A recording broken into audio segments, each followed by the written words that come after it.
शेरों से भरे जंगल में गुम होने वाला 8 साला बच्चा 5 रोज बाद मिल गया। ये बच्चा घूमते फिरते अपने इलाके से करीबन 23 किलोमीटर दूर शुमाली जिम्बाब्वे में शेर और हाथियों से भरे खतरनाक मातोसादोना गेम पार्क में जा पहुंचा, जो कि 40 शेरों का मस्कन है। जबकि माजी में ये अफ्रीका में शेरों की सबसे ज्यादा आबादी रखने वाले इलाकों में शामिल था। मकामी लोगों ने बच्चे की तलाश के लिए एक टीम तश्कील दी, जिन्होंने 5वें रोज बच्चे को ढूंढ निकाला। मकामी लोगों का कहना है कि बच्चे ने जंगल में जिंदा रहने के लिए अपने इलाके में सिखाई जाने वाली महारतों का इस्तेमाल करते हुए अपनी जान बचाई।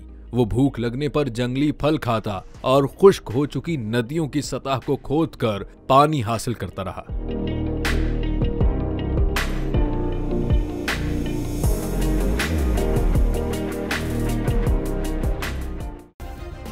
सब्सक्राइब करें और बेल दबाएं ताकि कोई खबर रह न जाए।